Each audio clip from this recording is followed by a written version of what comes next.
I was diagnosed with type 1 diabetes when I was 11 years old.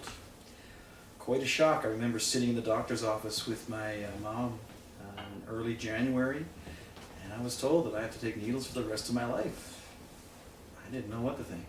I was completely blown away. So that day changed my life.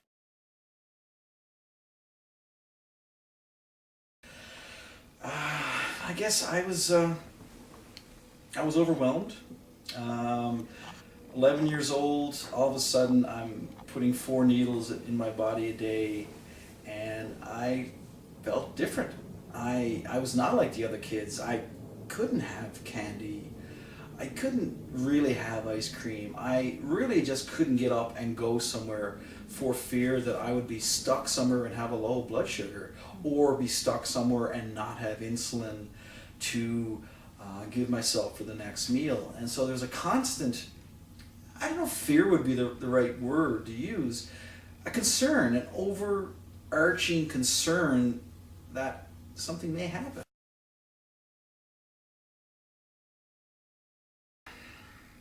I rebelled. I was mad that I had diabetes, that I wasn't like the rest of the kids, that I couldn't have a pop, I couldn't have a piece of cake. And I was mad at myself. And as a result, I sort of didn't take care of myself properly. Yeah, I was mad at myself because at the age of 11, I was told that I'm different. I have to stick these darn needles in my body for the rest of my life. I can't eat sweets. I have to maintain this schedule. All of a sudden, at the age of 11, I had to grow up. I was mad at myself because I didn't know who else to blame. And I was really the only person I could take it out on. And I did that by not taking care of myself. You know, it's only recently I've decided that why am I mad at myself? For years, I understand that it's quite common for teenagers or young people with diabetes to blame themselves, to internalize it, and to have self-destructive tendencies. And that was me. When I was young, I made this trade-off in my mind that I would live more like somebody without diabetes and lose a few years on the end of my life. That's a completely illogical, wrong way. It doesn't work that way. You don't just check out 10 years earlier. You have nasty complications all through that.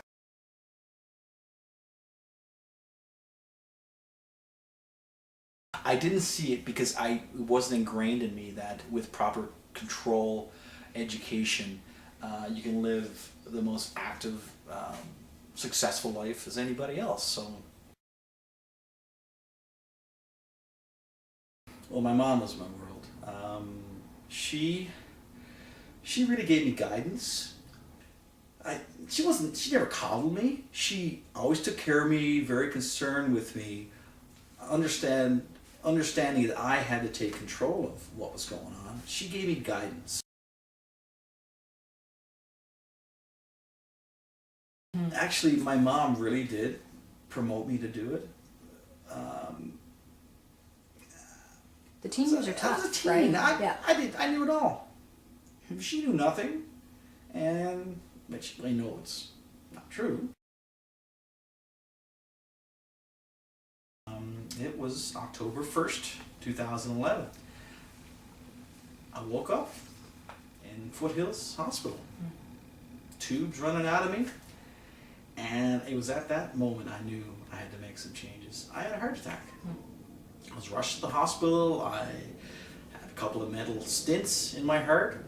Fortunately, I got the help. What it did, waking up in that hospital with the beeps and the hoses, I knew at that moment in my life, the next choice I make will determine how I live the rest of my life.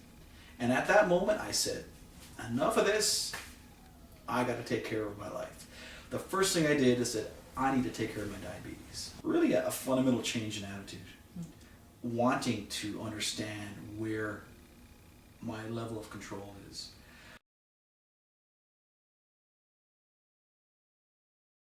I remember telling my diabetes educator, I'm living like a healthy, at that point I said diabetic, I know it was somebody living with diabetes is the right vernacular now, but she said, you're looking at it wrong. You're not a healthy diabetic. You're a healthy person. And that was profound. It was really the first time that I consciously considered what I just said. I have diabetes, but that's the first time I think it didn't define me. Yes, you will be different from other people because you do need insulin on a daily basis, but that's the only difference. You're eating healthy, you're exercising, you're involved in the community, you're making a difference in your life and other people's lives. That's what we all strive for, isn't it? Well, that's what I strive for. I realize that it's life. You got to do what you got to do, and if I can be happy and healthy and help others along the way, then life is wonderful.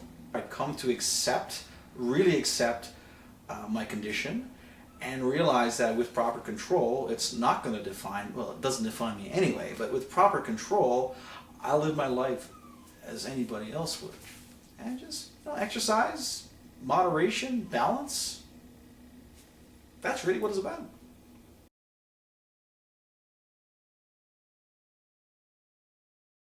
I think I needed to get there on my own, for sure. Could I have smartened up earlier? Yes. If I had met somebody like Dan Poole, who would share his story in a very personable way and no BS, not preaching, not teaching. This is me, this is what this guy says, and this is what I did, what I didn't do, these are the results. For me to meet somebody like that 10 years ago, it may not have made a difference, or it could have made a profound difference. The reality is, as I mentioned, I never had that conversation until a year ago. So I guess with proper education, surround yourself with people, with like-minded people, and you will learn so much. And I shake my head that I didn't smarten up sooner. I'm glad it happened the way it did, and the result is very positive.